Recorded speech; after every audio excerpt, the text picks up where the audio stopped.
and welcome to the Moonshots Podcast. It's episode 218. I'm your co-host, Mike Parsons, and as always, I'm joined by Mr. Mark Pearson-Freeland. Good morning, Mark. Hey, good morning, Mike. Good morning, members, and good morning, listeners. We have another action-packed show in store for us today. In store, maybe, Mike, there's a little bit of a pun in that word. We'll have to figure it out as we go.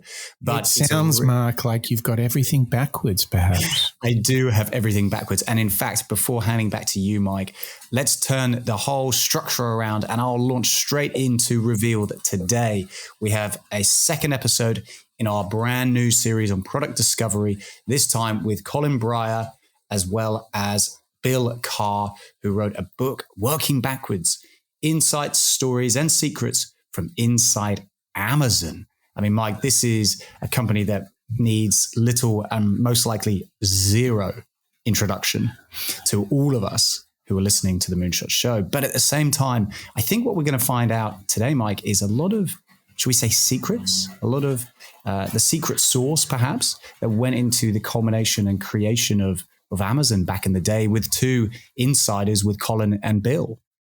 Oh, it is. We get to go with two gentlemen that worked directly with Jeff Bezos to create some of the really well-known products that we all use pretty much daily. We have a chance to go into one of the greatest product stories ever, and we get to find out how they did it, Mark. I believe this is so exciting because there are entrepreneurial lessons, product lessons, people lessons. There is so much in store for us because product thinking is just the tip of the iceberg here. It is not just the technology. It is not just the website or the mobile apps. We get to go into moonshot mindsets, moonshots behaviors. This is how Jeff Bezos, how Colin Breyer and Bill Carr, critical people, we're going to hear from them on how they built one of the greatest product stories, one of the greatest entrepreneurial stories of our time. I would even go as far as saying in history.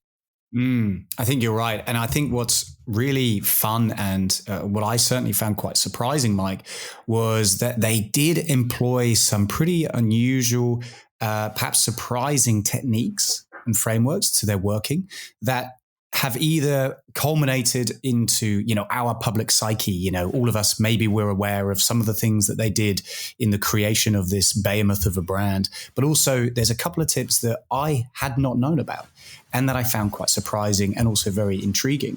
So I think what we have in store is not only let's call it a trip down memory lane and understanding some of the secrets behind Amazon, but I think you and I are going to get a pretty big dose of inspiration from the inside of Amazon. And as we know, if they can do it for the biggest brand, or at least one of the biggest brands in the world, maybe you and I and our listeners can do it with our own businesses as well. Absolutely. Let's find out what the recipe was, what the chefs in the kitchen did to create such a great business, something that we all use universally on all four corners of the world. So let's actually kick it off with the authors. What do you think, Mark? Yeah, let's hear from Colin Breyer and Bill Carr, authors of Working Backwards, who are going to introduce us to the book and introduce us to themselves. At Amazon, we were doing something that no one else had attempted to do before. We knew we had to invent a new way to build and operate a company. Both Bill and I have been asked several times, how does Amazon do it and how does Amazon work? And so we set out to write a book to answer that question in a holistic manner. We were excited about the idea of being able to pass on what we've learned and what Amazon developed to the next generation of business leaders. We both joined Amazon in the 90s during its Renaissance era. We're setting out to be Earth's most customer-centric company. Most companies all encounter the same sort of problems that Amazon encountered. What Amazon did was take unconventional approaches to solving those problems.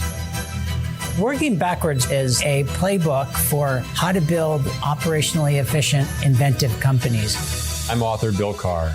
I'm author Colin Breyer. And we're leading the Working Backwards Book Club. So there you have it, Mark. We are getting into two guys that they know the secret sauce, don't they?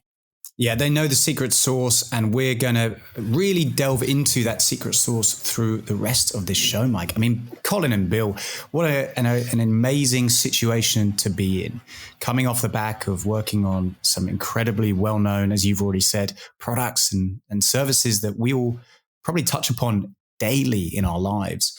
But to be in a position where they can then write a book, introduce us to some of those frameworks and tips, I mean, it's already getting me a little bit excited, Mike, to try and delve in deeper and understand how they actually pulled this apart. Yeah, and what we're going to do is we're going to kind of break up the entire working backwards book, which really went inside and explored everything that Amazon did. We're going to bring it up into two parts. We're going to think about the kind of the people, leadership piece, and then we're going to shift into some of the things that they did, some of their practices and habits. Both of these things are things you can take away, write down, work on. In fact, I would argue what we're going to do today in this show, everything you hear, everything that we discuss, everything that we learn out loud together, you'll be able to do as soon as this show ends. So let's start that with the kind of people approach that Amazon have. And there's this very particular technique that they have in hiring, which really leads to why they've attracted so much talent and has led to so much of their success. So let's have a listen now to Jeff Bezos talking about hiring. When I interview somebody, I actually spend about a third of the interview asking questions designed to ascertain whether or not they can hire great people. So it's sort of the meta interview. And that, I mean, different businesses have different criteria, but in this business, we've reached an interesting inflection point where I would say 70% of the risk now to Amazon.com is execution risk. So it's inside the company. It's, our ability to stumble. We've basically gotten past the point where 70 to 80% of the risk was external and where we needed a huge amount of luck to get to where we are now. Now, all we need is a clear, consistent vision and the ability to execute on it very, very well at high speed. And that second piece comes from having large numbers of talented employees with lots of executive bandwidth to help guide them. Mike, this is a great lesson, I think, in scalability. And I think what we're hearing from Jeff in that clip, and by the way, I always enjoy hearing Jeff Bezos giving us a little bit of a breakdown about how he did things because he is so eloquent and I feel like he's very interested in actually finding the most efficient way into operating and the operationalization of businesses. So it's always quite fun, isn't it? Yeah, he's super crisp on explaining. And I think that's often a really good sign of a leader who can explain how they did it. That really shows a level of mastery.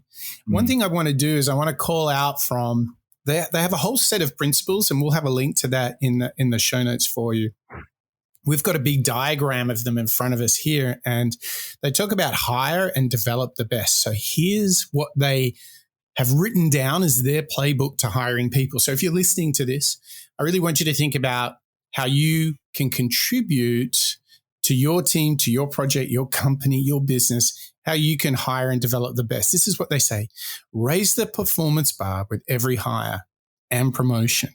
Recognize exceptional talent and willingly move them throughout the organization. Develop leaders and take seriously your role in coaching others. This is what is written in the Amazon playbook around people. What a fascinating growth. I hear growth mindset. I hear always learning. A deep sense of mastery, of coaching. But here's the other thing. Move them around the organization. Let them explore. What you hear, I think, in that sort of talent and recruitment playbook is let us hire the best. Let's promote people to incentivize exceptional talent. And let's grow those people that we work with in order to serve the business, in order to grow the business. I mean, there's the playbook, Mark. What do you think? I think what stands out to me with this this lesson, this avenue of the culture of Amazon is also the admission that you are not the smartest person in the room. I like the idea that, as you read out, Mike, raise the performance bar with every hire, i.e. every time you bring somebody in, try and get somebody even better than yourself. And I like this concept that everybody within Amazon, within the teams, are all working towards that similar goal with the admission that everybody around them is just as intrigued, curious. Like you say, they have the growth mindset. So there's not only everybody with a similar structure and approach to the way that they work, but also the desire that everybody around you, you're rubbing shoulders with the creme de la creme, so to speak. Everybody is getting hired who are the best, and that exceptional talent just almost inspires those around them. I think it's a good demonstration in the business making a promise almost to hold themselves up to that higher standard, and it starts right at the very beginning with hiring, with human resources.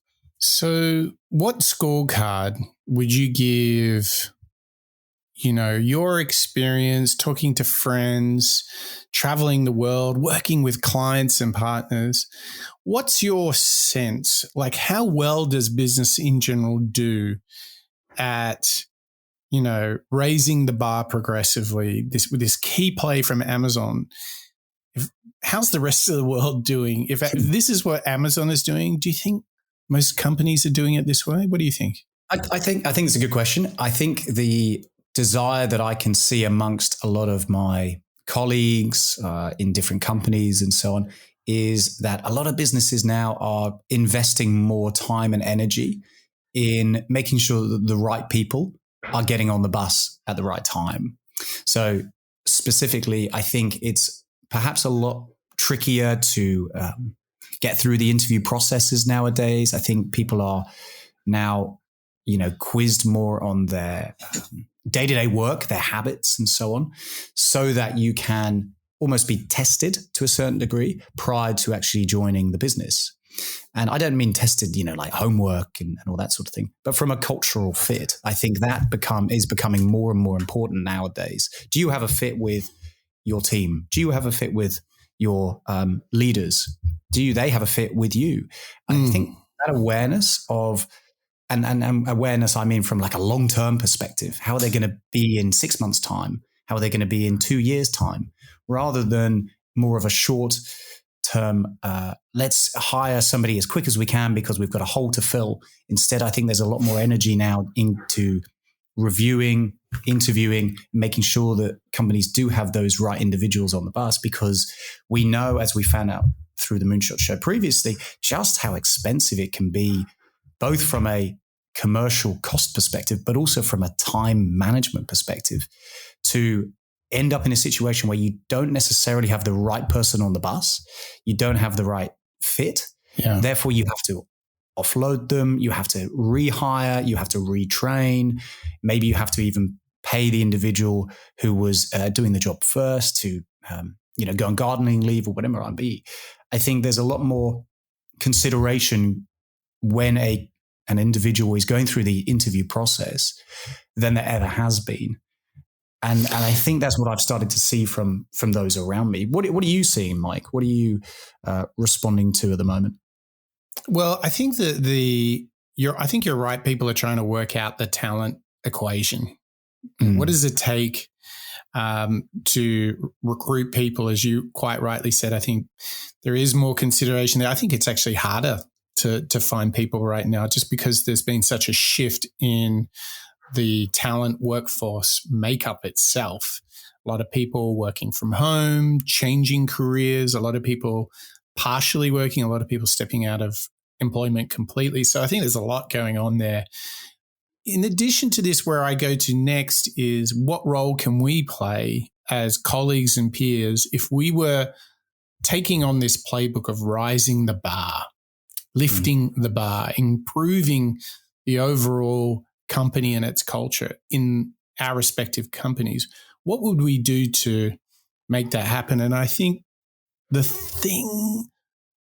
practice that I try to embody is that even if someone doesn't work for me or report to me, I try to coach and mentor appropriately everybody.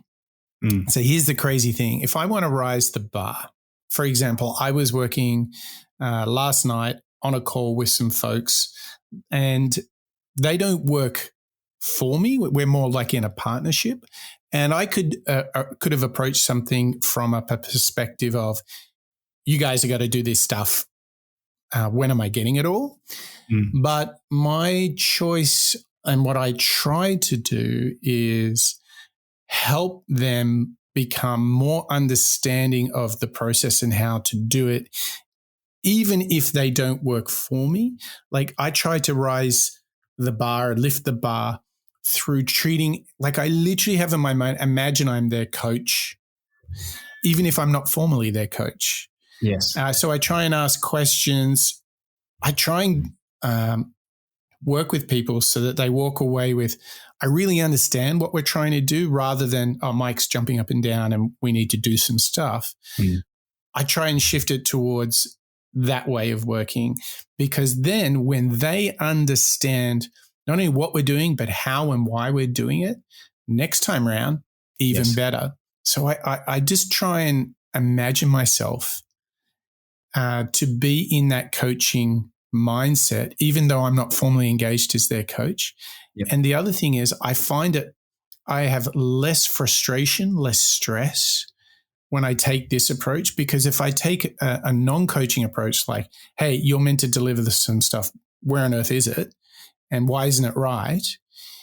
I find that a more stressful mode of engagement than being just coming in like a coach. I might not ever say, hey, I'm coaching you right now, but my approach, the way I go about it, asking questions, getting them to think out loud with me, to make sure that they have just some time to ask questions and probe. Don't just assume that they get it. Really walking through it. I find that this feels much better for me. It raises the bar, and actually I feel that it's less confrontational, less aggressive. There's less stress, less disappointment, and in the long term, it just kind of works. I mean, that's how I try to rise the bar. What about you, Mark? I think the way that I try and rise it is from a supportive perspective, based on experience. So if I see particularly a new hire or a new individual who has joined the team, either locally or in another region perhaps, and I recognize maybe they're struggling a little bit with understanding the tools or the systems or the processes that are in place. Maybe they are lacking a little bit of confidence. They don't feel like they've settled in well enough. Or maybe they just have loads of questions and they don't know where to begin. I try to help my team and try and be supportive in assisting them in answering, or at least finding and asking the right questions when they need to, rather than feeling a little bit overwhelmed, as we all have at certain points in our careers, and getting stressed out, maybe a little bit angry, maybe pointing fingers. That's, I think, building on what you were just saying, Mike, instead of stomping up and down saying, hey, where's that deliverable that you owe me? And instead helping them through the process of maybe understanding why it's an important deliverable, and therefore they are motivated to go out and figure it out. I think because imagine if you were that person and you were struggling a bit. That, I think, is a really good way to reset how you might be quick to judgment, that you can be like, well, if I was kind of struggling, if someone took the time, I might just have a simple couple of aha moments because Mark explained how it worked. And now I get it. Now I'm off to the races. I really understand how it works. I was just missing an insight into the process. That's the other thing. Like, you got to pay it forward a little bit, because there will always be a time when we don't get it, right, Mark? Look, and there's times when I don't get it, that because you have paid it forward, as you just said, it then benefits later when you have a question yourself and you say, hey, so-and-so, do you remember that time I was trying to help you out? Do you mind giving me a hand this time? Well, you don't even need to reference it, right? You have the goodwill. You don't need to reference. No, you're right. No. And maybe it's even more karma-like, that because you've always taken time to help others, people are just naturally inclined to help you. And Mark, there's some people that are helping us every single month, isn't there? Look, there are people out there who are supporting the Moonshot Show and being part of the membership family for the Moonshot Master Series that just keeps on growing every time you and I sit down in front of our computer mic and hit the big record button. So please, as tradition dictates, welcome Bob, John, Terry, Ken, Dietmar, Marjan, Connor, and Lisa, Sid, Mr. Bonjour, Paul, Berg, and Kalman, our annual members, with David, Joe, Crystal, Ivo, Christian, Samuela, Kelly and Barbara, Andre and Eric, Chris and Deborah, Lasse, Steve, Craig, Daniel, Andrew and Ravi, Yvette and Karen, Raul and PJ, Nikawara, Ola, Ingram and Dirk, Emily, Harry, Karthik and Venkata, Vipara, Marco, Sundus and Jet, Pablo, Roger, Steph, Gabia, Anna, and our brand new member, Raw, who has signed up since we last recorded. Raw, please accept our high fives and very, very good karma. Thank you for being part of the Moonshots member family. Yeah, super grateful to every single one of you. David and Joe are almost at their annual Moonshots membership anniversary, so they might get there on the next show. So a big thanks to all of those who've been members for over a year. We really do appreciate your support, and we hope that you're rising the bar in your respective projects on your mission to shoot for the moon. But Mark, we still have some more people insights to share, don't we? That's right. I mean, we're not done yet. We've started at that essential moment that sometimes us business owners, we come to a little bit late, Mike, with regards to who you're going to hire. Sometimes you're in a bit of a rush. So we've heard from Jeff breaking that down and understanding that risk really comes with an essential step of getting the right people on the bus. Let's now hear from Working Backwards author Colin Breyer, who's going to discuss one of the big ideas of the book, Single-Threaded Leader.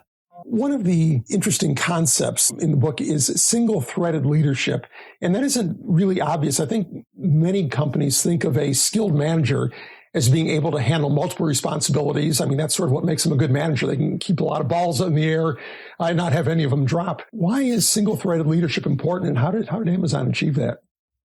It took a while for Amazon to achieve it, but why it's I'll get to that in a second. But why it's important is if that something is big enough to be worth doing, you do want someone who wakes up every day when it's their sole job to figure out how can I create this product or value for customers, and just be immersed in that customer experience. And same thing with their team.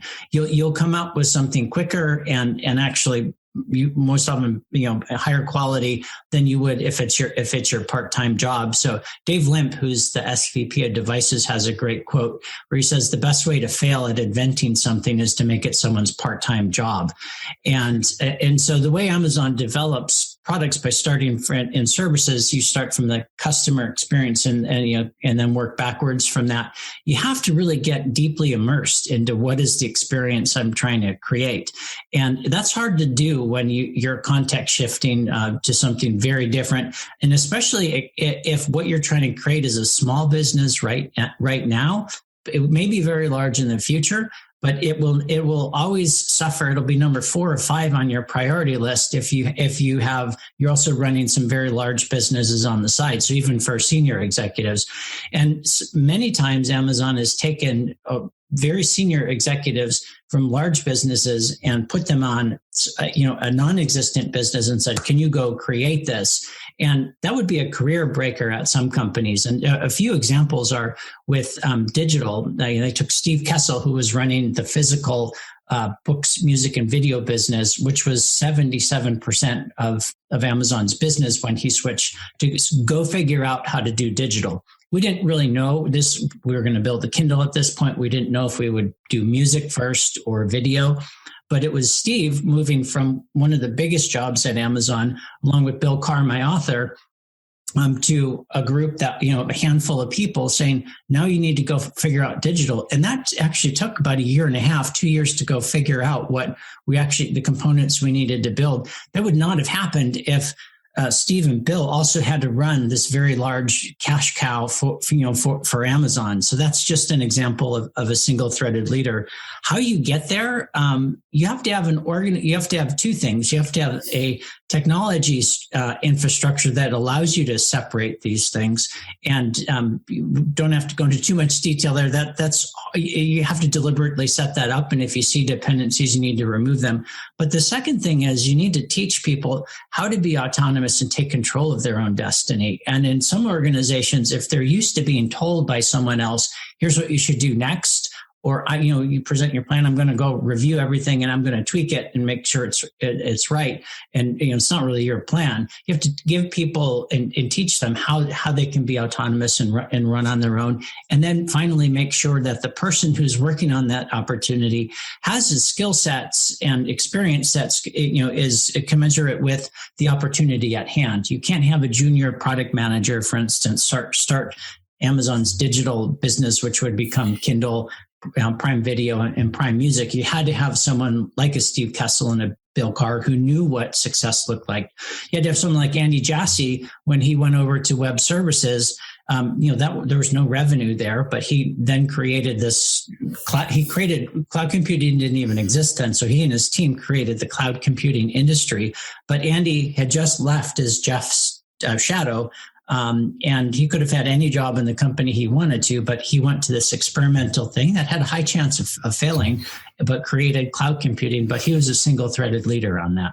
Mark, the big point there is Andrew Jassy, who is currently the CEO of Amazon, started his path to being the CEO of Amazon, you might argue, by moving out of a big unit to go and run a little thing at the time, zero revenue, we just heard, called AWS, Web Services at Amazon, right? I think this tells you everything about this idea of the single-threaded leader. Giving good people 100% remit and mandate to own something completely, rather than what they pointed out in that clip, what Colin was talking about, is if I'm running a couple of big things inside of an organization and you give me another thing that has zero revenue, it's going to the bottom of the priority list, right? Mm-hmm. That's right. Like it's just illogical and unimaginable to think that if I've got a $1 million or $1 billion business over here, that the non-existent business, like the concept of a business, is somehow going to get my attention first thing in the morning. No, it's not. It's just not going to happen. So if Andrew Jassy, the current CEO, actually made a segue from running a big team to a team with zero revenue, and they had to figure out what business they were going to be in, it turned out to be one of their most profitable businesses, AWS, and he's now the CEO.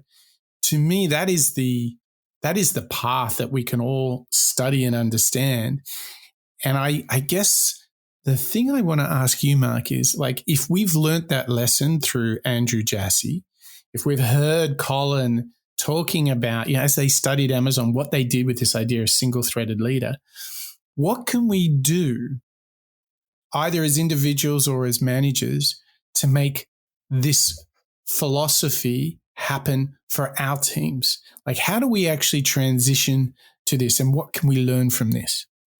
I think I'm reminded of a lot of the lessons we heard from Mark Manson with the subtle art of not giving a, as well as some of the work of Daniel Pink, The Power of Regret, specifically around not being worried about what other people are going to think. I think if my manager, or if I was in a situation where I was a people leader and I was delegating a particular job or role or responsibility to a colleague or a direct report, let's say it was one similarly to what we're hearing from Colin, and it's a very single-minded approach. We want this individual, this colleague, to focus purely on one particular task. I think the teachings and the work that we've uncovered with somebody like a Mark Manson is to turn around and give the direct report or the colleague the power and the ability to turn around, as well as the confidence to turn around and say no to other people within the organization when they come asking for assistance. Now, I'm not necessarily advocating for turning your back on colleagues and saying, no, I'm too important for your time and so on. But in order to, I think, fully commit to a single-threaded approach, similar to what Colin's telling us, you'd have to create enough space around the employee that they are able, both emotionally but also physically from a job perspective, capable of turning down or deprioritizing those other KPIs or other work streams in order to focus solely on the thing that is indeed the topic. In that case, from Colin, obviously AWS.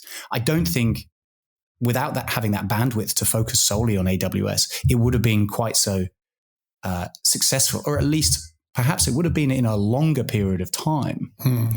I think the most efficient way to get to a scalable position is going to be by fully committing. And I think you have to create that around the employee first, rather than being able to launch straight in. What do you think, Mike?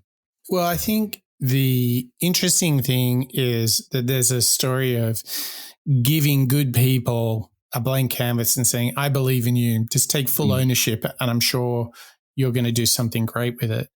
I think it's also valuing not just who has the biggest revenue, which is very common in larger organizations. You know, the person that's running the biggest business is effectively the number one dog. I think what we're seeing here is the number one dog is he or she that can create something. And the creation of a business unit that actually goes on to be $1 billion unit is why Andrew Jassy became the CEO and none of the other people, because he went and created something out of nothing. So I think there's so much of a growth mindset here. I also think there's extreme ownership. So Jocko Willink would be pretty proud of Andrew Jassy because he got in there and they didn't even know how they were going to make money at AWS. Exactly. And look at what they built, right? Don't you think that's like an ownership story? I think you're right. I think the ability for Andrew Jassy to then, again, be able to focus solely on it and know that without him being at the helm, nobody else is going to do it. That moment of extreme ownership is like being in charge of your platoon, and you're away from your leaders, you're away from your generals who know the lay of the land and so on. They've tasked you to make that decision. Yeah, get it done, right? Get it done. And I think that's a huge takeaway from this idea of the single thread leader, which is not only you've got to be given enough space, but actually it's up to you. It's your call. It's Andrew Jassy's responsibility here, isn't it? It is. And the thing that we're fighting against here is, and this is a theme that's come up a lot, is trying to do too much at the same time.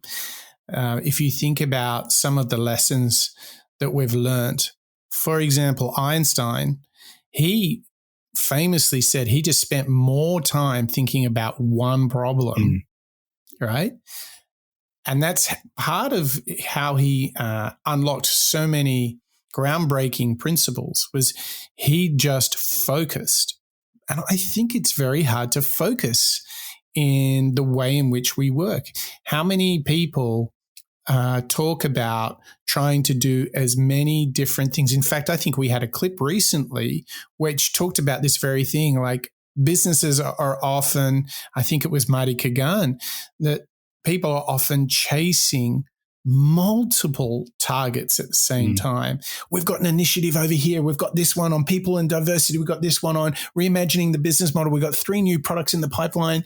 And it's very easy to fall victim of thinking if I spread the peanut butter really, really, really wide, something will stick, right? Something's going to taste good. But the reality is what we're seeing is, apart from the ownership and the belief in these people that we've nurtured and who are raising the bar, is this simple idea of focus. And, we can bring that onto ourselves and say, if something really matters to us, are we allocating the time to it?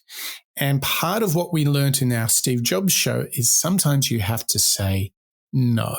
Sometimes you can't have 5 massive strategic priorities.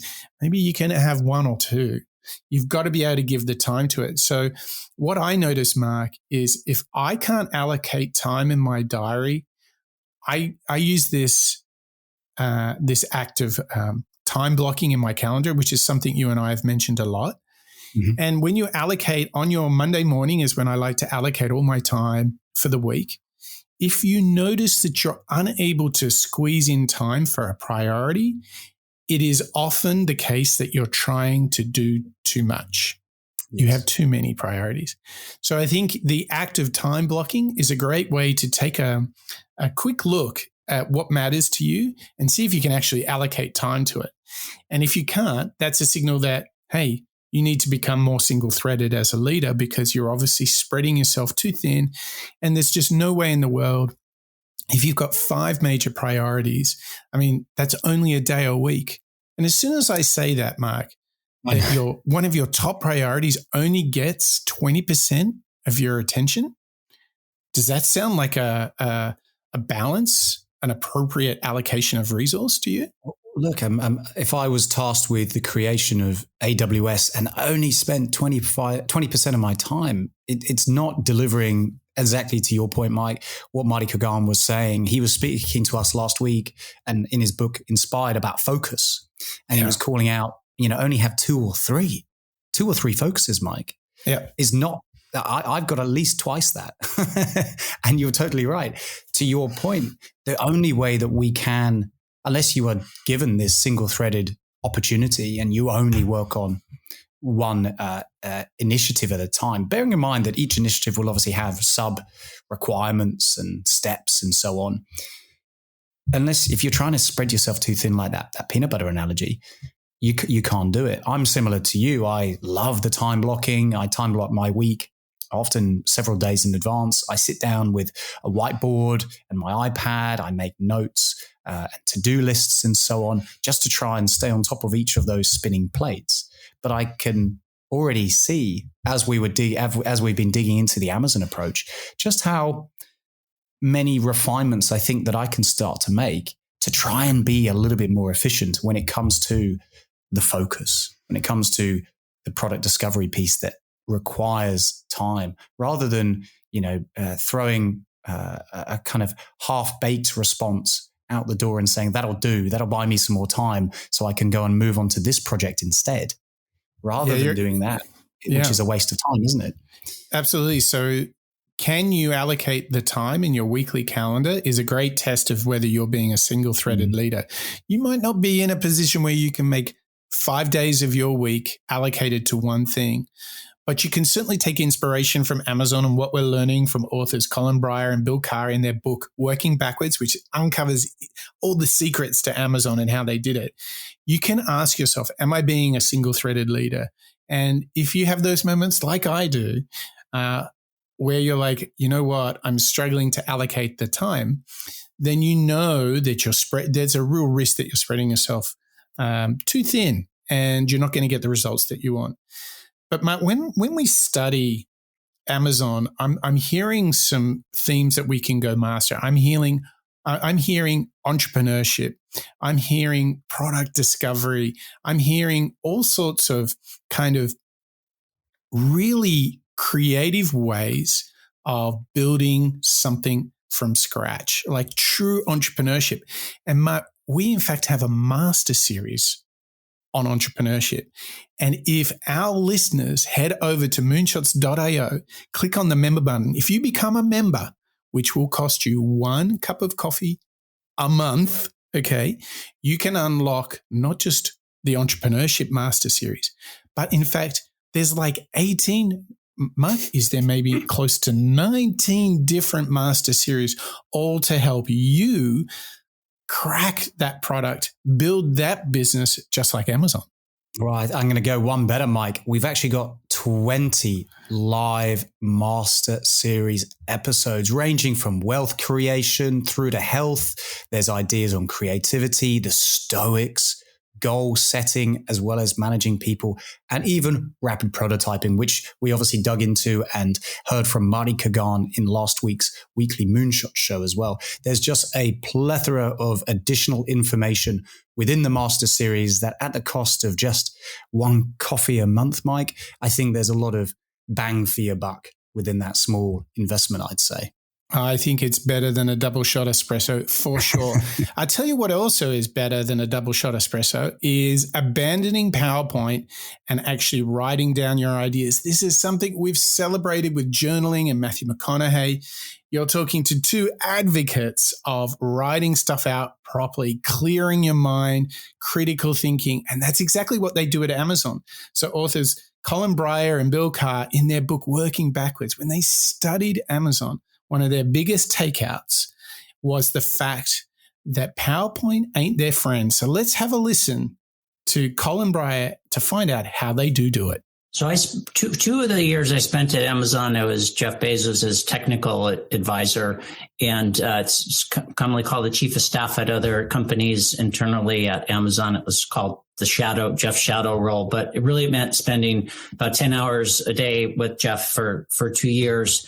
And they spent those 2 years. I was very lucky to have had that role, but it was between 2003 and 2005 where Amazon really was facing a pivotal, it was a pivotal growth period. We were growing big, and we could either become like most big companies and adopt those processes and kind of slow down and become more conservative, or choose a different path. And in several different areas, we did choose a different path to stay true to the roots of Amazon and move fast. And one of them was with using narratives, which are 6-page written memos over PowerPoint. And with Jeff Bezos, his executive team, his direct reports, where it was about 14 people at the time, called the S team. So we would meet every Tuesday for 4 hours, where we would have 2 or 3 groups come in and present issues across the whole company. Some of them were updates on businesses. Some of them were decision-making forums. Hey, should we move into a new geography or open a new product category? And everything in between. And these meetings work just like any other company at that time. The teams would come in and present a set of slides.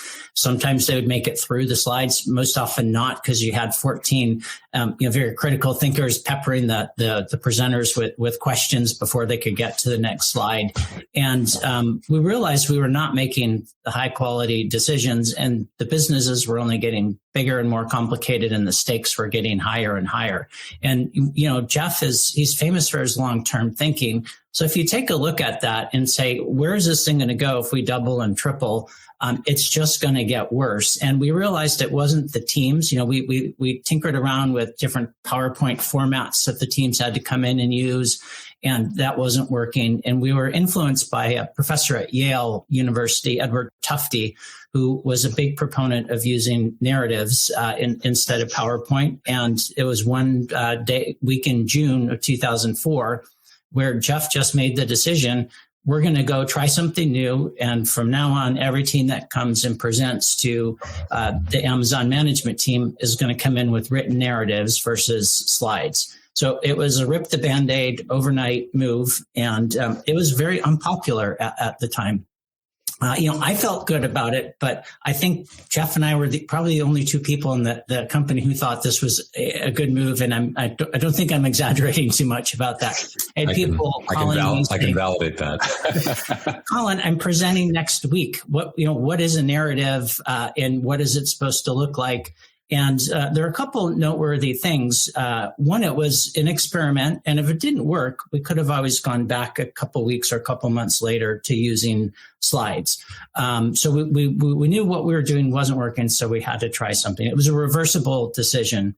And, it also wasn't a knee-jerk reaction. We had been studying for the past couple months, Jeff and I, really bouncing ideas off of one another on how to improve these meetings, because they were very important. They're very expensive meetings. It was the top leaders at the company.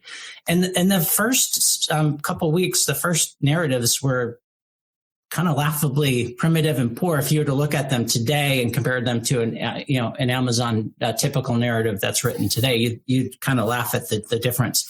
But Jeff, a couple of years later, called that move one of the best decisions Amazon has ever made. One of the best decisions that Amazon have ever made, Mike. I think we've all got to set aside, and I'm including myself here, the presumption that it's going to be difficult to start doing. I was saying to you before we hit the big record button that I'd love to try this particular technique. The truth is, you can start today, can't you? All it takes is you're still applying the same level of thinking, the same level of perhaps even time. Maybe you're probably going to save a little bit if you're not building out a huge PowerPoint presentation and so on. But the actual act of sitting down, being focused, being creative even, and also objective, I would argue is quite similar to how you and I have employed the skeleton creation that we often have done prior to then getting into the next stage, which is then populating a presentation with content. So you're talking about, basically doing a bit of a wireframe, table of contents of an outline before you actually get writing. You kind of write down 10 bullet points that, you want to cover, right? I think I think we were starting, you and I, when we've employed this technique before, we're scratching the surface of what I think Colin is revealing to us in that clip. I think by getting our own thinking down onto a blank piece of paper, specifically like a Word doc or even an A4 piece of paper, and then trying to communicate perhaps the context. What am I trying to solve here? What am I actually trying to say to my colleague, Mike? What am I trying to convince him to do? Followed by a particular, maybe a bit of research, maybe a point of view. Hey, I remember when we did this thing and this is what we found based on some performance. Maybe this is worth investigating again, followed by the actual, proposal, I think is what we tried to start to do. And what I try and do when I'm tasked with going out and creating, a pitch deck or a proposal and so on.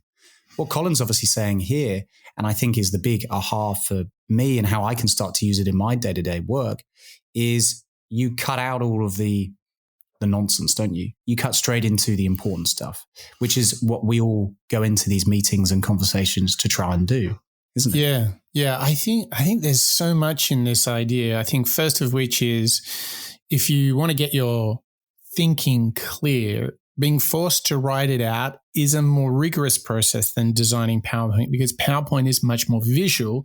So there's nothing wrong with a beautiful looking deck, but it is you are running the risk that you make bad idea look good rather than a good idea look bad. Oh, yes. So I think we get too preoccupied with icons and fonts and we don't deal with the subject itself. And I think what this practice does is it forces you to get your thinking clear. And the parallels with journaling are immense here. I think, you and I have talked about the benefit of journaling to get your own personal thoughts into a structure, to get rid of the monkey mind, to clear your head, to focus. Like writing is such a purge of all of the noise and it's such a great act of clarity formation. Like, what are you trying to say? Is always the classic question here. Like, do I really want to say that? No, you try something else.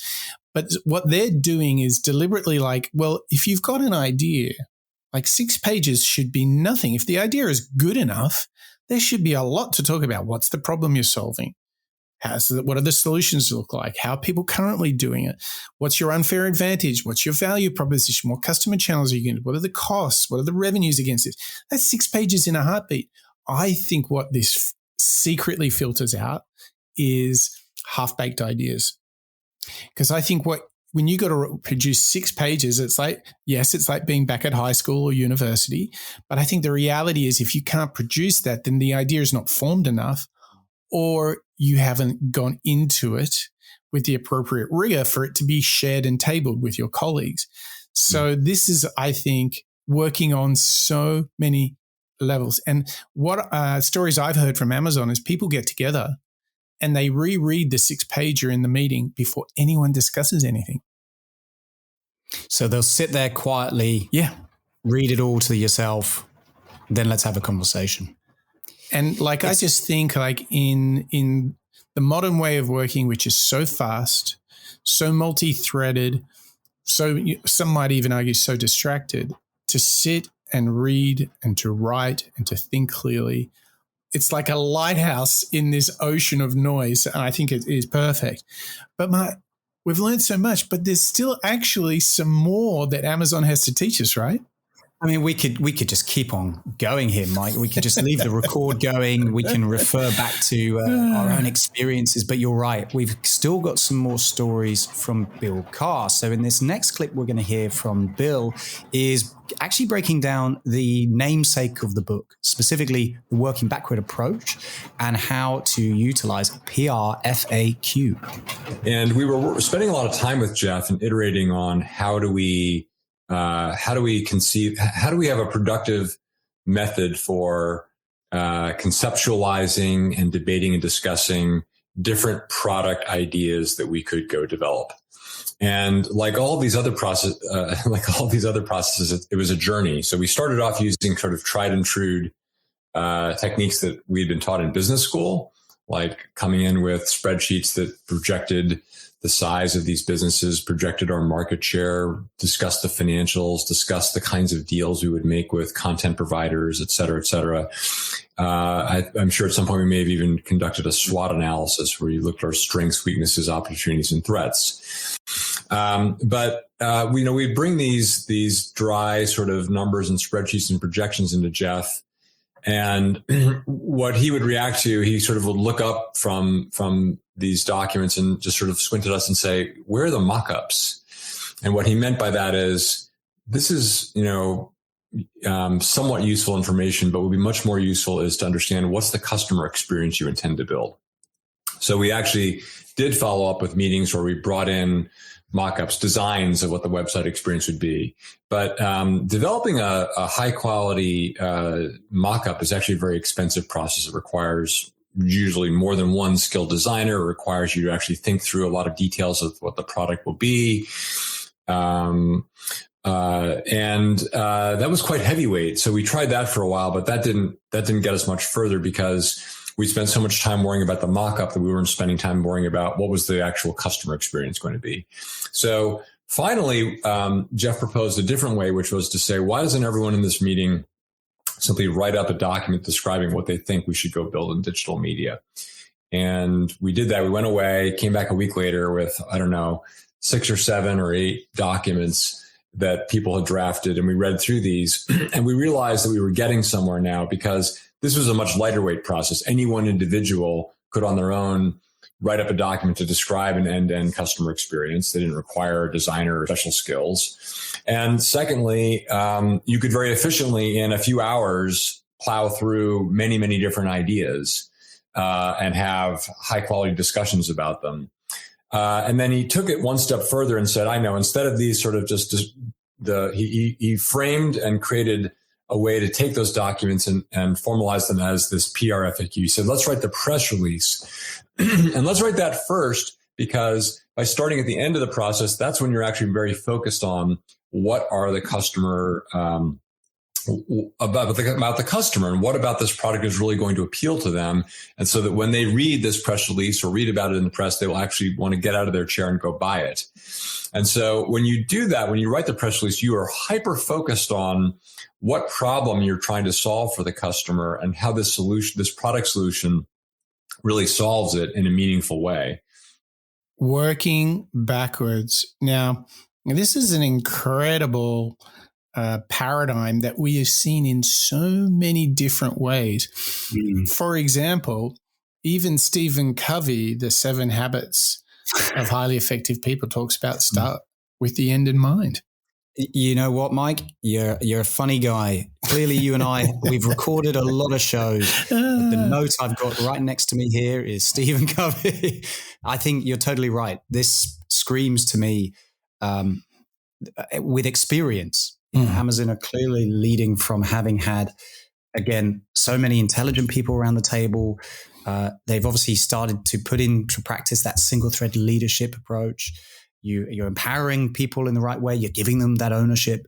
And to go that one step further, similar to what we were finding out with regards to text being better than PowerPoint, is again just using the most efficient way to communicate an idea. And in doing so, actually prototyping the idea in a very, very low fidelity process, isn't it? That's just right. by starting out with that mission statement or the idea of what that product could be, what problem is it solving? Then sifts out, as you were saying, the weaker ideas against the strong ones because, on a piece of paper or on 6 pieces of paper, I think a strong idea is going to very easily stand up more so than a much weaker one, where obviously when you're in a room full of your colleagues, they'll be able to pull it apart or they'll be able to find potential holes. Yeah.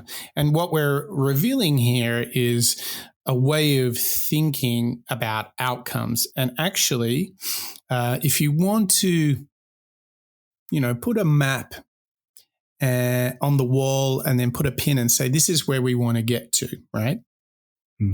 You know that you're on a mission, you're on a marathon.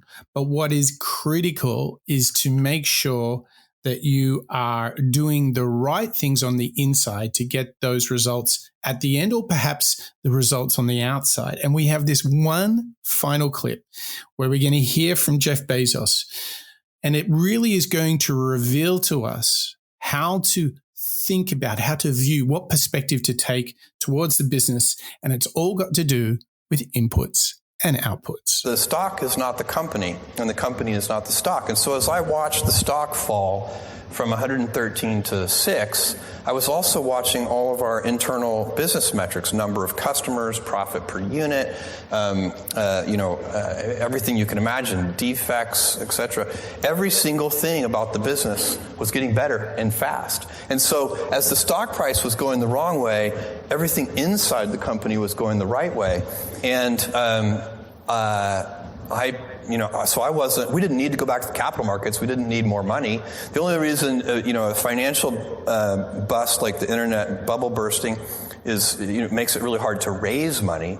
But, we already had the money we needed. So we just needed to continue to progress. I think, Mike, what we're really hearing from that final clip with Jeff Bezos is the fact that it's so key and so important to step back from the stresses, from the inconvenience of trying to, function and work across so many different elements within your own business that you can get overwhelmed. Yeah. There are too many things. Also, don't forget that at a certain point, stop listening to everyone on the outside. Look at the facts of what you're doing on the inside. Right? Because there was all the noise. Everyone's like, look at the stock price. Amazon's tanking. It's terrible. But he's like, I was looking at our core business and our customer, and the traffic lights were all green, right?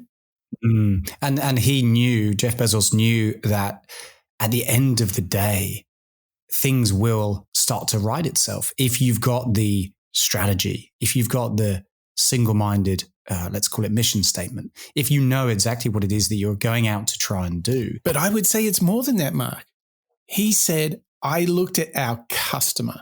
The customer metrics were all good and growing. So I didn't need to listen to some external blah, blah about our stock price. I knew the fact was happy customers, and the business would always win if it had happy customers.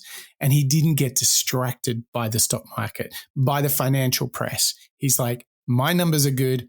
I don't care what you guys say. That is such resilience because you can play the bigger game. Because think about the panic that, many CEOs and PR and investor relation departments would get in if they're getting a barrage of negative feedback. He, for many years, got negative feedback that they didn't pay a dividend. He's like, nope, I'm not giving you money back. I'm pouring that money back into the business. I think everyone can see what that did for them. Despite all the noise on the outside, it made sense on the inside.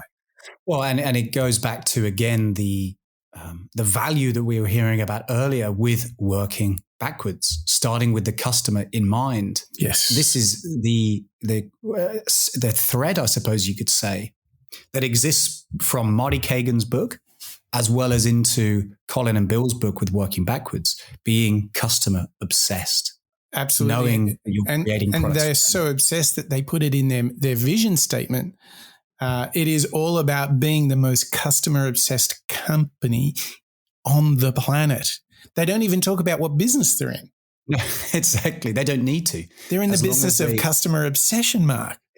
Exactly. How wonderful is that? And I think we've definitely found that throughout the Working Backwards book, haven't we? Yes. Customer obsession is intrinsic through everything that led to Amazon's great success and continues. It makes things so simple, right? If it's just about the customer and you believe everything else will sort itself up if you've got happy customers, then all right, then great. Like, let's focus on the customer.